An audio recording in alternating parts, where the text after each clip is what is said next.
Родители, уважаемые коллеги, сегодня я рада вас приветствовать на нашем вебинаре. Он называется «Использование метода мнемотехники в развитии речи детей». Меня зовут Игнатова Ярослава Игоревна, я являюсь учителем-логопедом детского сада 61 города Сыктывкара, а также по совместительству я консультант консультационного центра Коми Республиканского института развития образования. И сегодня мы поговорим с вами о таком методе мнемотехника. Что же это такое? В настоящее время проблема развития речи становится особенно актуальной. Главной отличительной чертой современного общества является подмена живого человеческого общения зависимостью от компьютера. Недостаток общения родителей со своими детьми, игнорирование речевых трудностей лишь увеличивает число дошкольников с недостатками в речи. Почему? Давайте мы сейчас посмотрим, что же так. Сюда нажимаем. Ага. Так, Константин Дмитриевич Ушинский писал: учите ребенка каким-нибудь неизвестным ему 5 словам, он будет долго и напрасно мучиться. Но свяжите 20 таких слов с картинками, и он усвоит их на лету. Вот почему сегодня тема нашего вебинара с вами — это педагогическая такая технология, как мнемотехника. И на вебинаре мы узнаем, что это такое, и какие проблемы, и какие результаты можно получить, если мы будем использовать такую технику. Так, ну давайте поговорим сначала о проблемах речи детей дошкольного возраста. Ну, естественно, это односложная, состоящая лишь из простых предложений речь. Неспособность грамматически правильно построить предложения, бедность речи, недостаточный словарный запас, употребление нелитературных слов и выражений, бедная диалогическая речь ребенка, неспособность грамотно и доступно сформулировать вопрос, построить краткий или развернутый ответ, неспособность построить монолог, например, сюжетный или описательный рассказ на предложенную тему, пересказ текста своими словами, отсутствие логического обоснования своих утверждений и выводов, отсутствие навыков культуры речи, неумение использовать интонации, регулировать громкость голоса и темп речи. Ну и, естественно, плохая дикция детей в силу того, что у детей бывает нарушено звукопроизношение. Необходимо детей учить разговаривать связно, последовательно, грамматически правильно излагать свои мысли, рассказывать о различных событиях из окружающей жизни. Каковы же факторы, облегчающие процесс становления связанной речи? Сейчас мы перейдем. Многие ученые, психологи говорят о том, что самый хороший фактор для детей — это наглядность. Рассматривать предметы, картинки помогают детям называть предметы, характерные признаки, производимые действия. В качестве второго вспомогательного фактора можно выделить создание плана высказывания, на значимость которого неоднократно указывал известный психолог Выгодский. Он отмечал важность, последовательность размещения в предварительной схеме всех конкретных элементов высказывания. Формирование связанной речи — наиболее сложный раздел обучения. Поэтому наряду с общепринятыми приемами и принципами вполне обоснованно используются оригинальные творческие методики, эффективность которой очевидна. Одной из таких методик, конечно, является использование мнемотехнических приемов. Вот теперь давайте посмотрим и узнаем, что же такое мнемотехника. Мнемотехника — это система методов и приемов, обеспечивающих эффективное запоминание, сохранение и воспроизведение информации. Цель мнемотехники — система различных приемов мышления, воображения, внимания, то есть тех психических процессов, которые тесно связаны с речью и ее полноценным развитием. Задача мнемотехники — это развитие основных психических процессов памяти, внимания, образного мышления и речи, развитие зрительно-пространственных функций, развитие мелкомоторики рук при частичном или полном графическом воспроизведении, развитие, естественно, связанной речи. Теперь обратимся дальше. К мнемотехнике в дошкольной педагогике разные авторы относят. Это мнемотаблицы, коллажи, сенсорно-графические схемы, предметно-схематические модели, блоки, квадраты, а также схемы составления рассказов. Вот вы обратите внимание на наш слайд, и здесь представлены некоторые вот разновидности мнемотаблиц. Сенсорно-графическая схема, также есть верхняя картинка, это коллаж.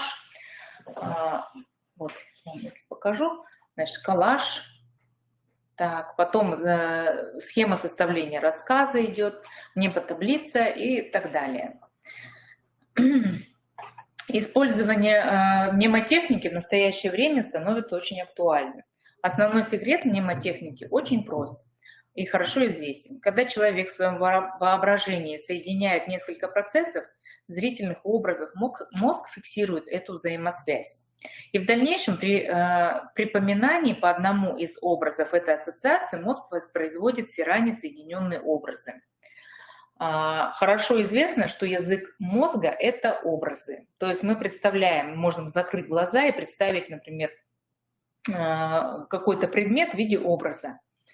Эти образы, когда мы соединяем, получается какая-то, вырисовывается структура у нас. Ну, то же самое вспомните, когда вы учите цифры с ребенком, вы всегда запоминаете, на что похоже. Нолик на бублик похож, да, и единичка — это кочерга, и раньше вот слово такое было, да, четверочка — это перевернутый стульчик, вот, то есть какой-то образ создается в голове.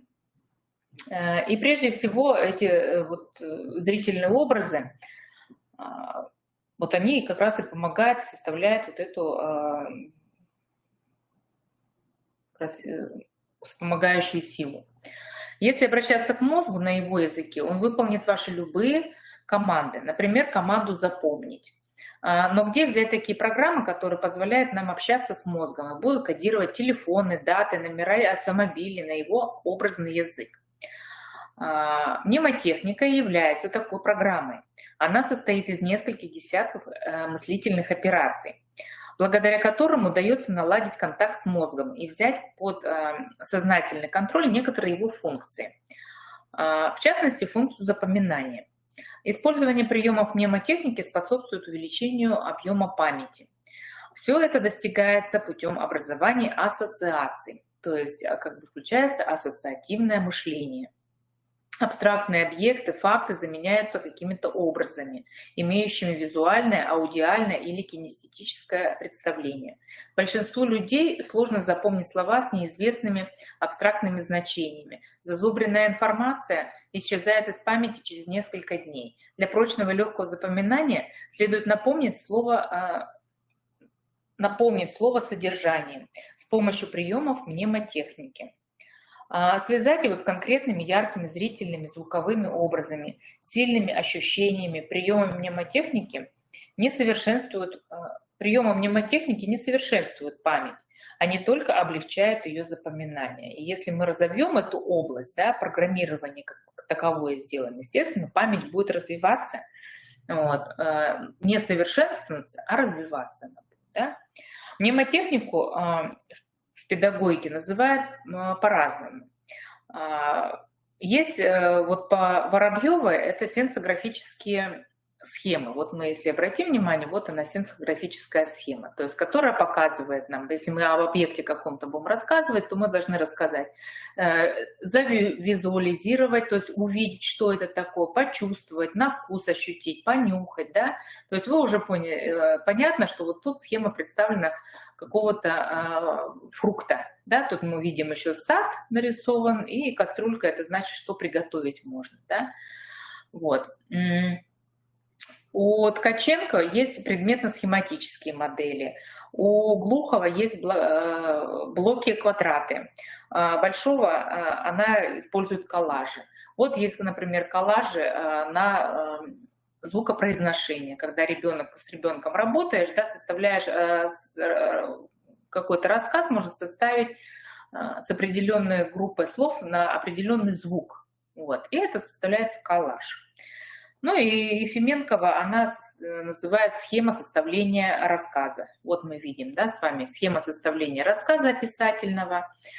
Пишется, что это, если мы вот рассказываем о дереве, предположим, да, что это, высота дерева, какие деревья бывают, части дерева, форма листьев, плоды какие бывают. То есть это относящиеся вот именно к группе деревьев, да. Также любая другая группа, она также своими символами приходит. Но об этом мы чуть-чуть позже поговорим. Вот также запоминание по схеме предметно-схематической модели можно запомнить с ребенком стихотворение. Падают листья, в нашем саду листопад, желтые, красные листья по ветру вьются, летят. Так. Мнемотаблица – это все-таки схема. Вот мы сейчас посмотрим с вами. Да. Мнемотаблица – это схема, в которую заложена определенная информация. Общая задача для всех видов мнемотаблиц – это развитие памяти, тренинг по разным приемам запоминания, умение анализировать, вычленять части, объединять в пары, группы, целое, умение систематизировать. Также развивается логика, развивается образное мышление, умение связно мыслить, составлять рассказы, перекодировать информацию. Решение дидактических, образовательных задач идет, развитие смекалки, тренировка внимания, навыки правильного графического изображения. Виды мнемотаблиц бывают разные. Бывают развивающие, бывают обучающие. Ну, давайте вот посмотрим сейчас. Вот в мнемотаблице можно изображать практически все. То есть производится просто графическое или частичное графическое изображение литературных персонажей, явлений природы, некоторых действий, но изобразить так, чтобы нарисовано было понятно детям. Ну вот посмотрите, также идет здесь графическая схема. Вот мы обратим внимание, да, здесь указана, например, коробочка с красками, значит, мы говорим о цвете, да. Да, схема представлена, например, описательного рассказа о каком-то предмете одежды. И краски, это, значит, говорит о том, что рассказать про цвет нужно. Здесь написано, то есть взрослый тоже должен объяснить, что это за кусочки, да, и как они называются. Например, шерсть, хлопок, капрон. Да, то есть, когда мы знакомимся с одеждой, мы всегда с ребенком проговариваем, из каких материалов сделана та или иная одежда. То есть сначала идет обучающая как бы составляющая, а уже потом мы выходим на связанный рассказ. Затем мы говорим о деталях одежды, о сезонности одежды, да, в какое время сезона, в какой сезон носится данная одежда, и о принадлежности, то есть кому может принадлежать, да, взрослым, детям может принадлежать, мужская, женская одежда бывает. Ну и рука, она показывает о том, что, например, какая одежда может быть на ощупь. Дальше, если мы посмотрим, да, что вот заучивание стихотворения. 5 цыплят, 5 утят и гусят, 5 телят, жеребят и козлят, 5 мышат, 7 ежат и 15 смешных лягушат. Вот видите, вот слово «смешное», например, заменено губками. То есть мы тоже говорим о том, чтобы как-то схема, она должна обговариваться с ребенком вместе. Но об этом я чуть-чуть попозже расскажу. Так. Дальше.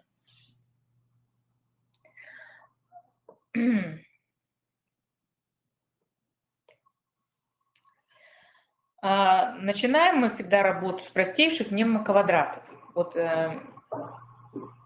так проводится работа над словом. Например, дается слово «мальчик», его символическое изображение. Дети постепенно понимают, что зашифрованное слово, что значит зашифрованное слово. Для детей 3-5 лет необходимо давать цветные мнемотаблицы. Об этом чуть подальше мы проговорим.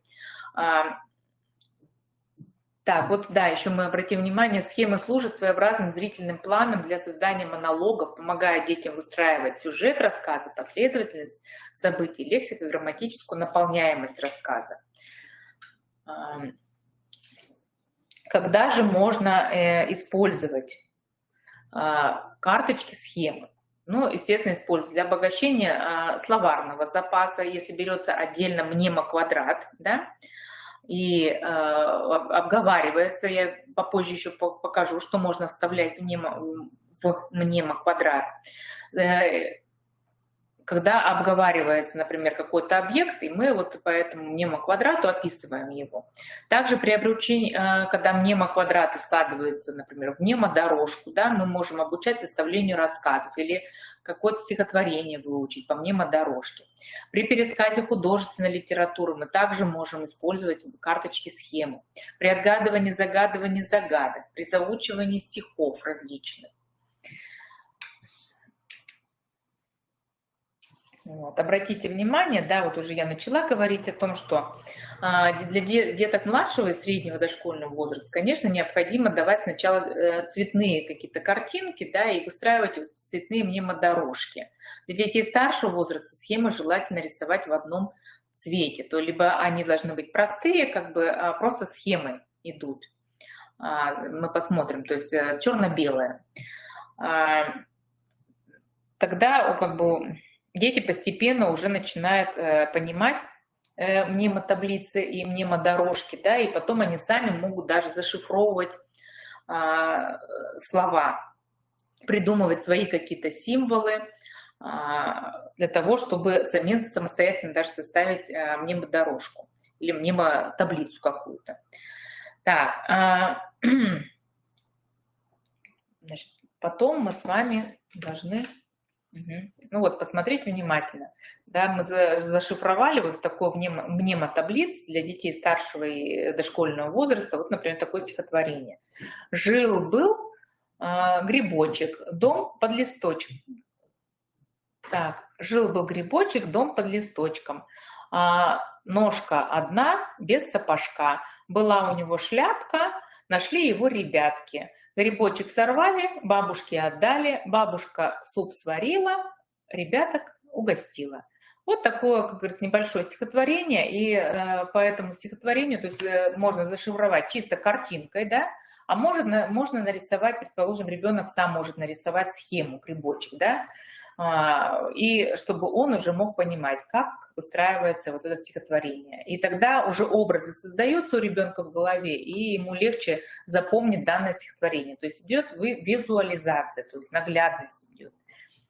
Так, дальше. Ну вот тоже у нас представлена таблица описательным также рассказа. Вот план ответа, как бы, когда мы описываем, предположим, какой-то предмет мебели. И вот мы говорим, например, что это? Это мебель.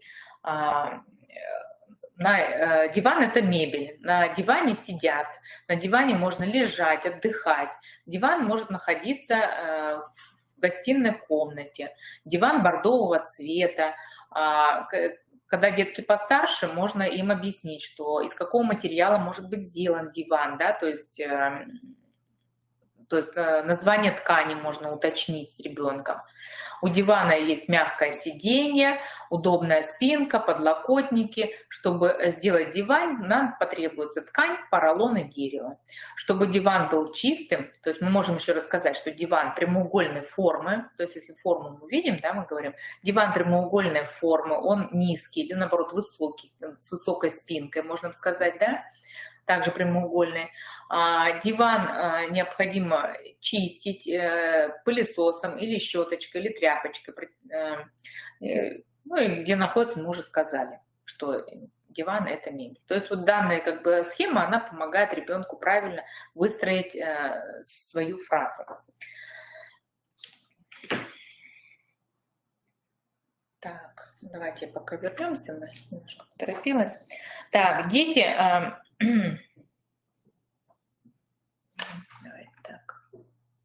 Размеры мнемотаблиц могут быть различными в зависимости от возраста детей и уровня их развития. Для дошкольного среднего возраста таблицы можно делать на 6 клеточках. Ну, разбить либо в одну полосочку можно сделать, либо разбить на сеточку 6 клеток. Для дошкольников старшего дошкольного возраста таблицы можно поделить на 9-12 клеток, а для подготовительного возраста таблички делают на 12-15 клеток. Но это как бы условно, как бы можно и сократить, не обязательно много делать. Но для того, чтобы у ребенка все-таки запоминание проходило, поэтому много увеличивать, да, клеток тоже не нужно. Так. Ну, теперь посмотрим, на какие этапы используются в работе по использованию мнемотаблиц. Итак, первый этап у нас – это рассматривание таблицы, разбор того, что на ней изображено. Второй этап осуществляется перекодирование информации, то есть преобразование из абстрактных символов в образы. Как мы уже говорили, что можно, предположим, что значит абстракция, да? Нарисовать, например, схему человека, он стоит просто, да, и ребенок уже знает, что это глагол, действие, да, стоит. Идет уже движение, где-то человечек пошел, да. А форма предметов нарисована, это уже говорит о том, что нужно рассказать о какой-то форме. Может быть, рассказать, например, снежинка, она говорит о зиме, да, о зимнем каком-то состоянии, например, какие-то завихрения, говорит о таком понятии, как ветер, да, то есть мы все это преобразуем, какие-то схемы, абстрактные символы, и которые переводим уже в образы, чтобы ребенку было легче запомнить. После перекодирования осуществляется пересказ сказки, рассказа по заданной теме, либо составление описательного какого-то рассказа или рассказа по картине, например, по сюжетной картине. Ну, в младших группах, конечно, все происходит с помощью воспитателя, а в старших дети уже самостоятельно, как мы уже говорили, могут сами придумывать какие-то символы для того, чтобы им было удобно и запомнить, и все это перенести в свой рассказ. Дальше мы посмотрим. Ну вот последовательность работ по мнемотаблице, например. Ну, первое – это введение элементов символов, формы, величины действия. Как мы уже об этом говорили, вот вы обратите внимание, да, тут идет картинка с рассказом, например, о каком-то диком животном. И первое, например, величина, то есть мы говорим большой размер, средний размер или маленький размер.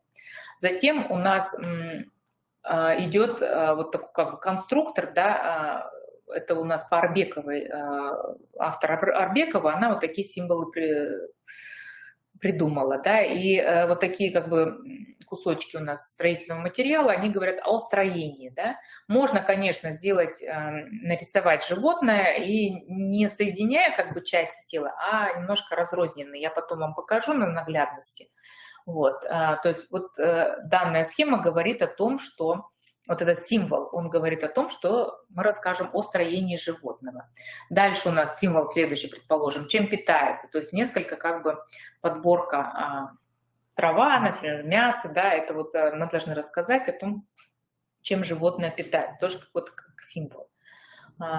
Потом, ну и так далее смотрим. Да, сосочка, она показывает о том, что назвать, например, соска, говорит о том, что назвать детеныша животного, то есть как называется. Дальше использование опорных схем на всех видах занятий и различных видов деятельности для выработки у ребенка привыкания, понимания, что символ этот универсальный. Вот почему я говорю, что, вот, предположим, то же самое строение. Он может, вот этот данный символ подходить для разных групп рассказывания, то есть о чем, о каком предмете мы, например, да, или о животном будем рассказывать, то есть он универсален, он может ко всему подходить. Мы можем рассказать и о мебели, потому что там есть части, о посуде, там тоже есть части, да, поэтому как бы вот такой символ, он говорит о том, как, из чего, какое строение есть у объекта. Вот. Дальше мы смотрим введение отрицания. Вот вы посмотрите, здесь у нас, например, отрицание, да, идет плечики и зачеркнутые плечики. То есть тут мы ребенку должны объяснить, например, меняет шубку данное животное, либо не меняет. Но это вот конкретно к группе дикие животные мы говорим, да. затем сочетание символов, чтение цепочки символов. Затем следующий у нас последовательность, этап, это самостоятельный поиск детьми изображений, символизирующих какие-либо качества. Задача этого этапа — активный поиск изображений, умение аргументировать свой выбор. Ну и последний этап у нас идет, это, естественно, творческое создание детьми, самостоятельное создание опорных схем. Дети очень любят создавать и придумывать вот такие образы. Так. Ну и, конечно же, в мнемотаблице вот можно, как я уже говорила, практически изображать все. В ней производится и графическое, и частичное графическое изображение персонажей, сказки, явлений природы, некоторые действия. То есть можно нарисовать то, что посчитает ребенок нужным или вы посчитаете нужным. Но изобразить так, чтобы нарисованное всегда было понятно ребенку. Данная методика... Я уже туда не переключилась.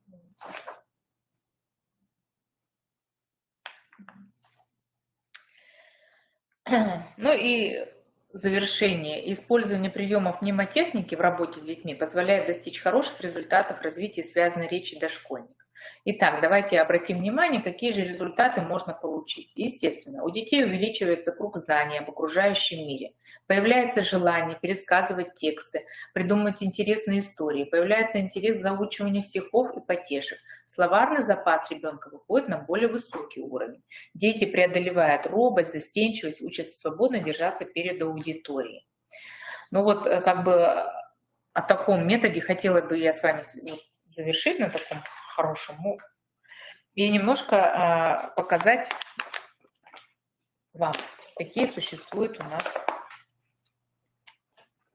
материалы, да, как можно работать. Ну вот, посмотрите, вот как мы схемы, если вы сейчас, предположим, составление схемы, да, можно чуть поближе там немножко сделать. Вот мы уже обратили внимание, да, у нас, например, схема идут у нас геометрические фигуры, значит, мы будем рассказывать, какой формы будет данный объект. Да? Вот у меня тут схема показана в виде рассказа по игрушкам, например, описательный рассказ по игрушкам. И вот мы смотрим, значит, мы называем, какой формы игрушка, да? Величину игрушки показываем, то есть большая или маленькая. Опять же, обращаем внимание, видите, у нас получается картинка с изображением какого-то строительного материала лего, да, то есть как бы мы говорим о строении, что есть у данной игрушки. Вот. То есть мы должны вот объяснить ребенку, что вот это значит, что этот знак обозначает, да, то есть знак вопроса. Мы всегда говорим, что это. Это, например, машинка, да. Сейчас я пока покажу вам схему, потом предполагаемо, как можно составить рассказ. Ну вот палитра с кисточкой — это, естественно, такой символ, который нам говорит, в разных категориях можно его использовать, да, то есть какого цвета данный объект. Вот. Ну вот, как я вам говорила, строение может быть, можно использовать общий символ, да, общий символ можно использовать, а можно использовать конкретно вот к объекту, например, как к игрушкам, да, то есть строение. Вот. Если как бы ребенку будет что-то непонятно, ну, то есть в более старшем возрасте вот такое, можно в более младшем возрасте вот такое, например, конкретно по объекту. Ну, естественно, мы рассказываем, вот ручка у нас показывается, опять знак вопроса. Ручка нам говорит о том, как это используется, как можно играть этой игрушкой, да? Например, катать, там, мячик пинать и так далее. Вот. Ну и еще вот такая схемка у нас есть, в которой мы рассказываем, то есть общее понятие, значит, из чего сделано и строение, да, объединена данная картинка, объединены два признака в одно. Ну и вот так мы можем рассказать, составить рассказ. И детей научить. Естественно, когда вы учите составлять рассказ по схеме, вы всегда должны дать обязательно свой образец рассказа. Ну и вот вы говорите, например, это кукла, да, про куклу рассказываете. Это кукла. Кукла — это игрушка. И говорите, кукла, например, большая, высокая, да, цвет какой? Ну, у куклы, предположим, платье мы можем писать, да, какого цвета платье у куклы. У куклы платье, например, голубое, белые рюшечки, то есть вы можете тут детальки добавить, да, рассказать, у куклы есть голова, шея, руки, туловище, ноги, да, есть у куклы пальчики, есть у куклы глаза, носик, рот, ушки, там волосы. Вот. Как мы используем куклу? Кукла, например, сделана из пластмассы, она пластмассовая, то есть вот расширение словаря за счет того, что вы подключаете, например, относительно прилагательное, да, кукла пластмассовая. И как с ней играть? Ну, куклу можно катать в коляске, куклу можно кормить, куклу качать можно и так далее. Вот как бы это, например, для составления описательного рассказа. Также у нас различные схемы бывают составления, например,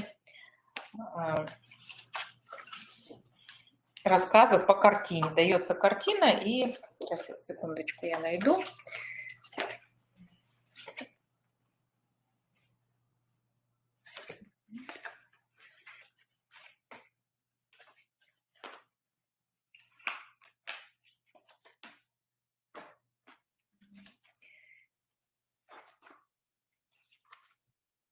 Вот, это.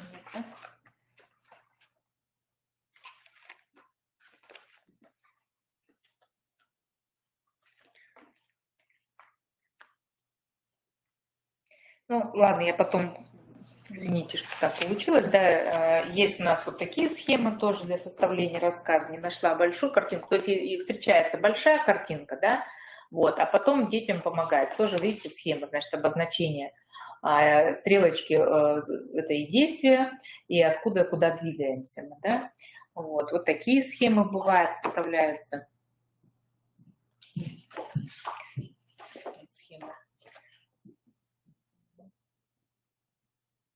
Солнышко за тучками, какая погода описывается, да, вот, предположим, треугольничек показывает слово признаки, ребенку нужно придумать, да, стрелочка, она показывает действие предмета, да, то есть листья кружатся, да, падают с деревьев, ветер срывает листья, вот.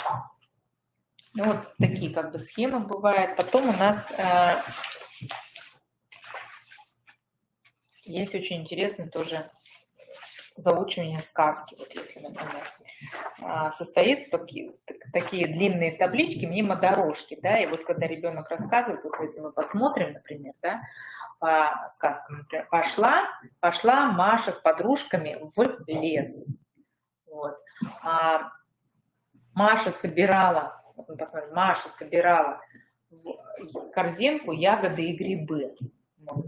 В лесу Маша увидела дом. Вошла Маша в дом. Вот. В доме стояли стул большой, средний стул и маленький стул. То есть вот прямо вся сказка, она описывается, она заложена в мнемотаблице. И вот таких получается, я уже до конца не буду. То есть ребенок очень просто ему эту табличку прочитать. Ну и еще также могут быть мнемотаблицы использоваться, я в своей работе использую для закрепления звукопроизношения.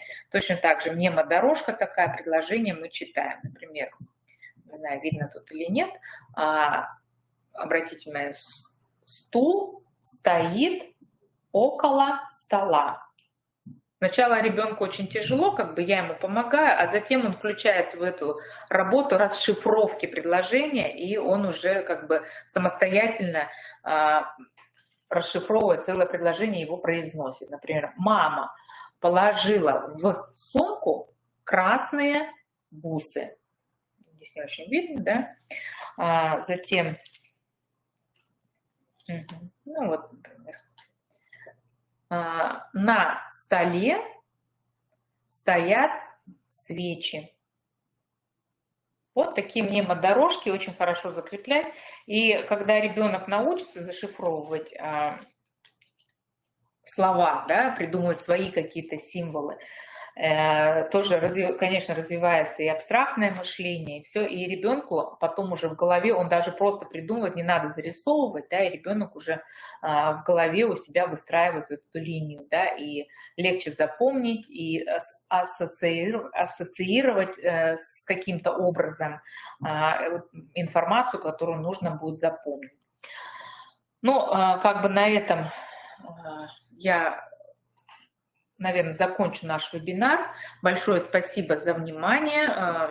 Было приятно пообщаться. Если у вас возникают вопросы, можно мне переключить, да, чтобы информация была, презентацию. Угу. Вот так. И если у вас, конечно, есть вопросы, обращайтесь к нам в консультационный центр, обратите внимание на слайд. Можно записаться по телефону горячей линии, вы видите ее на экране, зайти на сайт семья-консультант.крирод.ру и заполнить форму в разделе «Запись на консультацию». Очень приятно было с вами пообщаться. Большое вам спасибо.